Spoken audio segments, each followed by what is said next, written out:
Hello दोस्तों, स्वागत है आपका परफेक्शन आईएएस के यूट्यूब चैनल में। और ये जो सीरीज़ हम देख रहे हैं ये एक एनसीईआरटी का एमसीक्यू सीरीज़ है, जहाँ पे हम अभी साइंस के क्वेश्चंस को डिस्कस कर रहे हैं। तो इससे पहले पहला जो वीडियो आया था उसमें मैंने क्लास 6 के क्वेश्चंस को डिस्कस किया था, और वहाँ पे आपने देखा था कि कैसे डायरेक्ट क्वेश्चंस आए थे एनसीईआरटी के बुक से, एकदम वर्ड टू वर्ड को क्वेश्चन को पिक किया गया था एनसीईआरटी से। उसके बाद हमने क्लास 7 के एनसीईआरटी को, साइंस के एनसीईआरटी को 2 पार्ट में कवर किया। उसके बाद क्लास 8 का एक पहला पार्ट आ चुका है, ये सेकंड पार्ट होगा। इसके बाद हम क्लास 9 और 10th के एनसीईआरटी में जाएंगे, जहाँ पे क्वेश्चंस का लेवल भी इंक्रीज होगा और क्वेश्चंस का जो ऑकरेंस है बीपीएससी में वो भी इंक्रीज होगा। ठीक है, तो अगर आपने इन वीडियो को नहीं देखा तो आप इस वीडियो के बाद उन वीडियो को भी जरूर देखें, और इसके वीडियो देखने के बाद अपना स्कोर कमेंट सेक्शन में भी बताएं। तो चलिए शुरू करते हैं। सबसे पहला क्वेश्चन है, choose the correct statement with respect to unicellular organism. तो लास्ट वीडियो में मैंने बताया था कि इसके बाद जो क्वेश्चंस होंगे वो सेल रिलेटेड चैप्टर से होंगे, और सेल रिलेटेड चैप्टर जो है काफ़ी ज़्यादा इंपॉर्टेंट है बीपीएससी में, और भी कोई भी स्टेट पीसीएस में सेल वाले जो चैप्टर्स है ना उससे क्वेश्चंस काफ़ी ज़्यादा आते हैं। तो क्वेश्चन कह रहा था कि इनमें से कौन से स्टेटमेंट यूनिसेलुलर ऑर्गेनिज्म के लिए सही है। तो पहला स्टेटमेंट कहता है कि in unicellular organism tissues work in coordination to perform different functions. तो कह रहा है कि अगर यूनिसेलुलर ऑर्गेनिज्म है तो उसमें टिश्यू कैसे कोऑर्डिनेशन परफॉर्म कर सकता है, तो ये स्टेटमेंट क्या हो जाएगा, गलत हो जाएगा। फिर कहता है कि unicellular organism do not require food, तो ये भी स्टेटमेंट गलत है। फिर कहता है कि all unicellular organism move by cilia, तो जहां पे भी क्वेश्चन में ऑल मतलब मोस्टली, तो इस टाइप का स्टेटमेंट जो होता है ना वो जनरली गलत होता है। ठीक है, जनरली उसके गलत होने के चांसेस रहते हैं, तो ये भी गलत हो गया। तो इसका जो आंसर हो जाएगा वो हो जाएगा नन ऑफ द अबव, यानी इसमें से तीनों में से कोई भी स्टेटमेंट यूनिसेलुलर ऑर्गेनिज्म के लिए सही नहीं है। चलिए आगे बढ़ते हैं। नेक्स्ट क्वेश्चन कह रहा है कि the pair that belongs to the group prokaryotes. तो कह रहा है कि इनमें से जो भी पेयर्स आपको दिए हुए हैं तो इसमें से प्रोकैरियोट कौन सा है। तो हमें पता है कि दो तरह के सेल्स रहते हैं, एक है प्रोकैरियोट्स, एक यूकैरियोट्स, है ना। तो अगर प्रोकैरियोट्स को हम लोग कहते हैं तो प्रो मतलब होता है बिफोर, और कैरियोन का मतलब हो जाता है कर्नल। ठीक है, तो इसका जो मतलब हो जाएगा बिफोर न्यूक्लियाई। ठीक है, और अगर यूकैरियोट को देखते हैं तो इसे हम लोग बोलते हैं गुड न्यूक्लियाई या ट्रू न्यूक्लियाई भी हम इसे बोलते हैं। ठीक है, तो हमसे पूछ रहा है कि ये जो प्रोकैरियोट ग्रुप के अंदर कौन कौन आता है, तो क्या इसका आंसर मॉस एंड स्पॉन्ज है, तो नहीं। Blue bacteria and blue green algae है, हाँ। ईस्ट एंड अमीबा है, नहीं। तो इसका आंसर क्या हो जाएगा, बी। जो बैक्टीरिया और ब्लू ग्रीन एल्गाई है ये प्रोकैरियोट ग्रुप्स में आता है, और ये काफी इंपॉर्टेंट भी है। नेक्स्ट क्वेश्चन देखते हैं, read the following terms and select the pair that is related to inheritance of character. मतलब क्वेश्चन कह रहा है कि इनमें से जो टर्म्स हमारे पास दिए हुए हैं उनमें से कौन से टर्म्स इनहेरिटेंस ऑफ कैरेक्टर से रिलेटेड है। ठीक है, मतलब कि जो कैरेक्टर्स का इनहेरिटेंस होता है ना मदर फादर से सन या डॉटर में, तो वो कैरेक्टर से रिलेटेड सेल का कौन सा पार्ट है। क्या वो cell wall and cell membrane है, तो नहीं। क्रोमोसोम एंड माइटोकॉन्ड्रिया है, नहीं। तो इसका आंसर क्या हो जाएगा, क्रोमोसोम एंड जीन्स। इसी तरीका से आपको पता होगा कि माइटोकॉन्ड्रिया को कुछ और भी कहते हैं, तो क्या कहते हैं कमेंट सेक्शन में बताना। ठीक है, आगे बढ़ते हैं। Out of the following parts of a cell listed below name the part that is common to plant cell, animal cell and bacterial cell. मतलब क्वेश्चन कह रहा है कि इनमें जो आपको सेल के जो पार्ट दिए गए हैं ये सेल के पार्ट तीनों में, यानी प्लांट सेल में भी पाया जाता है, एनिमल सेल में भी पाया जाता है और बैक्टीरियल सेल में भी पाया जाता है। तो इसका क्या आंसर, सेल मेम्ब्रेन है, हाँ। क्लोरोप्लास्ट नहीं, सेल वॉल नहीं। तो इसमें से हम तीनों ऑप्शन में देखें कि जो सेल मेम्ब्रेन है ये हमारा प्लांट सेल में भी पाया जाता है, एनिमल सेल में भी पाया जाता है और बैक्टीरियल सेल में भी पाया जाता है। आगे बढ़ते हैं। Which of the following is not a cell. Question कह रहा है कि इनमें से जो ऑप्शंस दिए हुए हैं इसमें से कौन सा सेल नहीं है या सेल के कैटेगरी में नहीं आता है। क्या वो आरबीसी है, क्या वो बैक्टीरियम है, या वो वायरस है। तो इसका आंसर हो जाएगा वायरस। वायरस जो है वो सेल के कैटेगरी में नहीं आता है। नेक्स्ट क्वेश्चन देखते हैं, which of the following statements are true for eukaryote cell.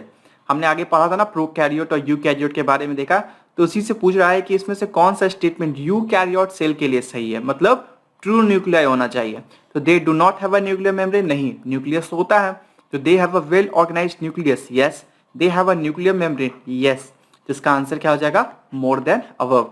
तो हमने पहले भी बोला था कि बीपीएससी में more than above, none of the above actively अब यूज हो रहा है। तो ऑप्शंस को आपको अच्छे से जानना होगा और आपका नॉलेज भी अब कंप्लीट होना चाहिए। नेक्स्ट, ये मैंने कुछ थ्योरी दिखाया कि दिखाना चाह रहा था कि एक क्वेश्चन जो है वो डायरेक्ट बीपीएससी में कैसे एनसीईआरटी के थ्योरी से उठाया गया है। तो चलो पहले थ्योरी समझते हैं। थ्योरी कह रहा है कि जब when one body rolls over the surface of another body, the resistant to its motion is called rolling motion. तो जब कोई बॉडी एक सरफेस पे रोल कर रहा है तो जो उसके मोशन को जो रेसिस्ट करता है उसको हम लोग क्या बोलते हैं, रोलिंग फ्रिक्शन बोलते हैं। तो rolling reduces friction, it is always easier to roll than to slide a body over another. मतलब अगर हम बॉडी को ऐसे खींच रहे हैं यानी स्लाइड कर रहे हैं तो उससे आसान है उसको रोल करना, क्योंकि उससे क्या होता है, फ्रिक्शन डिक्रीज हो जाता है। तो इसी तरीके से बोल रहा है, since the rolling friction is smaller than the sliding friction, sliding is replaced in most machine by use of ball bearings.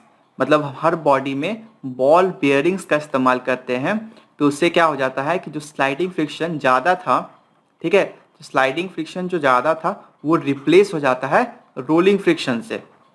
ठीक है, अब देखो नेक्स्ट क्वेश्चन दिखाते हैं। ये इस साल बीपीएससी का क्वेश्चन आया हुआ, अगर आपने अटेम्प्ट किया होगा तो आपको याद होगा कि क्वेश्चन पूछा था कि ball bearings are used to convert static friction into, तो स्टैटिक फ्रिक्शन को क्या कर देता है, वो रोलिंग फ्रिक्शन में कन्वर्ट कर देता है। तो देखा आपने कि कैसे क्वेश्चंस डायरेक्ट एनसीईआरटी से उठाया जा रहा है, और ऑलमोस्ट 30 क्वेश्चंस का भी तो मेरे पास प्रूफ नहीं है, लेकिन 20+ क्वेश्चन का तो ऑलरेडी हमने देखा है कि डायरेक्ट या इनडायरेक्ट रेफरेंस है। धीरे धीरे मुझे लगता है कि मैक्सिमम क्वेश्चंस का जो रेफरेंस है वो एनसीईआरटी से मिल जाने की उम्मीद है। For the Metamorphosis of tadpole, which of the following element must be available in water. तो जो टैडपोल है ना, वो जब फ्रॉग में कन्वर्ट होता है तो उसके बीच का एक फेनोमेनन होता है जिसको हम लोग बोलते हैं मेटामॉर्फोसिस। ठीक है, तो क्वेश्चन कह रहा है कि मेटामॉर्फोसिस के लिए कौन सा एलिमेंट का पानी में होना बहुत ही जरूरी है। क्या वो क्लोरीन है, क्या वो सल्फर है, क्या वो आयोडीन है। तो इसका जो आंसर हो जाएगा वो हो जाएगा आयोडीन। मतलब पानी में आयोडीन होना बहुत ही जरूरी है, नहीं तो एक जो टैडपोल है वो फ्रॉग में कन्वर्ट नहीं हो पाएगा। Structure present in a cell which is responsible for determination of the sex of the baby.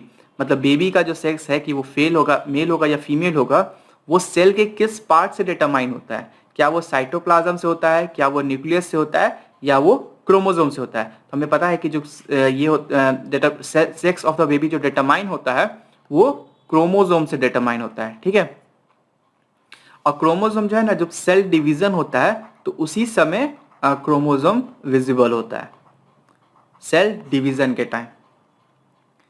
Next, मैंने इसके पहले वीडियो में आए कुछ क्वेश्चंस जो है थ्योरी के टाइम में, क्योंकि मेरा मकसद है कि क्वेश्चन के थ्रू हम लोग सीखे, है ना।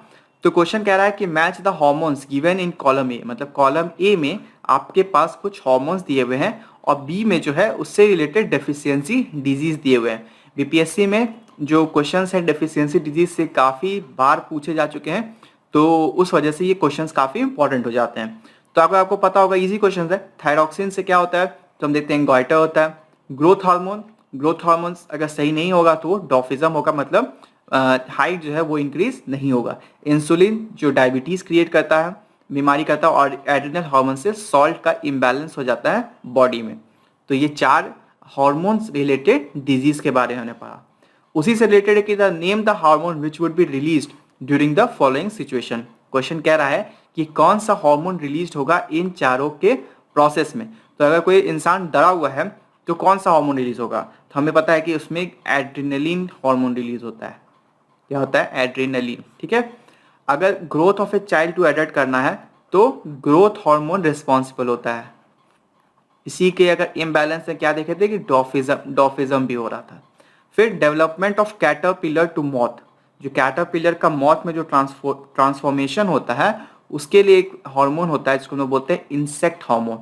इसी तरीके से development of tadpole to frog, जहां पे हमने देखा था कि आयोडीन का बहुत ज्यादा जरूरत होता है, तो उसके लिए देखो थायरॉक्सिन का जरूरत होता है।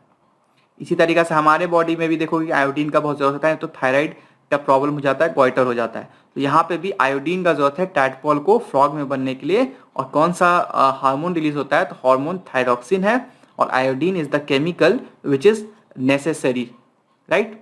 नेक्स्ट देखते हैं, two objects repel each other, this repulsion could be due to. Question कह रहा है कि दो ऑब्जेक्ट एक दूसरे को रिपेल कर रहे हैं, तो इनके बीच में ऐसा कौन सा फोर्स हो रहा होगा? क्या वो फ्रिक्शन फोर्स है, क्या वो इलेक्ट्रोस्टैटिक फोर्स है, क्या वो मैग्नेटिक फोर्स है? तो हम देखते हैं कि या तो इलेक्ट्रोस्टैटिक फोर्स या तो मैग्नेटिक फोर्स, दोनों के वजह से फोर्स ऑफ रिपल्सन हो सकता है। इसलिए इसका आंसर हो जाएगा more than one of the above. Which one of the following forces is a contact forces? इन मतलब क्वेश्चन दिया हुआ है कि इनमें से जो फोर्सेज दिए हुए हैं वो कॉन्टैक्ट फोर्सेज है, मतलब जब तक कॉन्टैक्ट नहीं होगा ये फोर्सेज एक्ट नहीं करेगा। तो देखो जैसे कॉन्टैक्ट फोर्स क्या हो जाता है, फ्रिक्शन हो जाता है, वो एक तरह का कॉन्टैक्ट फोर्स है। But force of gravity, electrostatic force और मैग्नेटिक फोर्स, ये सारे जो हैं ये नॉन कॉन्टैक्ट फोर्सेज हैं। तो इसका जो आंसर हो जाएगा वो हो जाएगा नन ऑफ द अबव। अब जैसे कि मैंने बताया था कि सेल जो है एक बहुत ही इंपॉर्टेंट चैप्टर है, इसी तरीका से साउंड, लाइट, ये जो चैप्टर्स है ना ये काफ़ी इंपॉर्टेंट है और इस पे कमांड होना बहुत ही ज़्यादा ज़रूरी है। तो अब हम कुछ साउंड रिलेटेड क्वेश्चंस को करेंगे। क्वेश्चन कह रहा है कि the loudness of a sound depends on, तो हमें पता है कि जो लाउडनेस है वो ना ही तो टाइम पीरियड पे करता है ना ही फ्रीक्वेंसी पे करता है। लाउडनेस किस पे डिपेंड करता है, वो एम्पलीट्यूड पे डिपेंड करता है। क्वेश्चन कह रहा है कि in order to reduce the loudness of a sound we have to, मतलब अगर हमें साउंड के लाउडनेस को कम करना है तो हमें क्या रिड्यूस करना होगा? तो हमने अभी जस्ट पढ़ा था कि लाउडनेस किस पे डिपेंड करता है, एम्पलीट्यूड पे डिपेंड करता है। तो क्या हम फ्रीक्वेंसी करेंगे? नहीं, हम क्या करेंगे, उसके एम्पलीट्यूड को डिक्रीज कर देंगे, तो उससे क्या हो जाएगा, लाउडनेस डिक्रीज हो जाएगा। नेक्स्ट क्वेश्चन कह रहा है कि pitch of a sound, pitch यानी श्रिलनेस, उसको कौन डिटरमाइन करता है? तो जो पिच जो है या जो श्रिलनेस है वो डिटरमाइन करता है फ्रीक्वेंसी। ठीक है, इस बार जो क्वेश्चन आया था बीपीएससी में वहां पे फ्रीक्वेंसी ऑप्शन में नहीं था और वेवलेंथ को कहा गया कि वो भी रिलेटेड है। ठीक है, चलो आगे बढ़ते हैं। An electroscope is a device which is used to find if an object is, तो जो इलेक्ट्रोस्कोप है ये एक डिवाइस है, हमें जानना है कि इसका यूज क्या है। चार्ज पार्टिकल को, फ्री ऑफ क्रैक्स या मैग्नेटिक, इन तीनों में से कौन सा काम के लिए हम इलेक्ट्रोस्कोप को यूज करते हैं? तो इलेक्ट्रोस्कोप जो है वो इलेक्ट्रो से हम समझ आया ना कि इलेक्ट्रॉन से रिलेटेड है, तो वो चार्ज, कोई पार्टिकल चार्ज है या कोई ऑब्जेक्ट चार्ज है, उसके लिए हम इलेक्ट्रोस्कोप का इस्तेमाल करते हैं। नेक्स्ट, आई रिलेटेड चैप्टर भी बहुत इंपॉर्टेंट है या उससे फंक्शन। तो part of the eye which controls the light entering is called, मतलब आंख का ऐसा कौन सा पार्ट है जो लाइट को, मतलब लाइट कितना एंटर करेगा उसको कंट्रोल करता है? क्या वो आइरिस है, क्या वो लेंस है, या कॉर्निया? तो जो इसका आंसर हो जाएगा आइरिस हो जाएगा। इसी तरीका से एक और फैक्ट याद रखना, अगर किसी पर्सन का आइज ग्रीन रहता है या ब्लू होता है, तो जब हम कहते हैं ना कि उसका आई ब्लू है, तो उसके आई के हम आइरिस के पार्ट को, मतलब उसका आइरिस ब्लू है तो उसके आइरिस के पार्ट को हम लोग ब्लू बोलते हैं, तो वो आई का पार्ट हो जाता है, मतलब वो डिटरमाइन करता है कलर को, हमारे परसीव करते हैं। Which of the following statement is correct regarding the rods and cones in the human eye? तो ह्यूमन आई के अंदर जो रॉड्स एंड कोन्स होता है वो उसका फंक्शन पूछ रहा है आपसे, या वो क्या डिटरमाइन करता है? तो कौन सा सेंसिटिव टू डिम लाइट, कौन सा sensitive to bright light, rods are sensitive to bright light. तो देखो कोन्स और रॉड्स में क्या है कि जो कोन्स है, ठीक है, कोन याद रखना कितना कैसा होता है, कोन इस टाइप का होता है, तो कोन जो होता है वो ब्राइट लाइट के लिए होता है। ठीक है, और उसी तरीका से जो रॉड होता है वो डिम लाइट के लिए होता है। ठीक है, तो ये दोनों हो गया। उसी तरीका से एक और पूछ सकता है कि जो कलर्स है ना, कलर्स को कौन सेंस करता है? तो कलर्स को जो है कोन सेंस करता है। कोन्स जो है, C for colour and C for cone, तो cone senses the colours in our eye. And और क्या पढ़ा हमने कि कोन्स क्या है, डिम लाइट से, सॉरी रॉड जो है डिम लाइट से सेंसिटिव है और कोन जो है ब्राइट लाइट से सेंसिटिव है। तो गाइज इस क्वेश्चन से हमारा जो क्लास 8 का एनसीईआरटी है खत्म हो गया। हमने 3 एनसीईआरटीज को अच्छे से कर दिया और अप्रॉक्स हमारे हिसाब से मोर देन 50 to 60 क्वेश्चन से ऊपर ही हमने इससे प्रैक्टिस किया। जो भी क्वेश्चंस एनसीईआरटी क्लास मतलब साइंस से फ्रेम किए जा सकते थे उन्हें हमने प्रैक्टिस कर लिया। अब हम 9th और 10th का एनसीईआरटी 11 12 भी करेंगे। तो अब जो एनसीईआरटी का जो ऑर्डर है या जो वास्टनेस है वो थोड़ा इंक्रीज होगा और क्वेश्चन का भी लेवल इंक्रीज होने के चांसेस है। Thank you.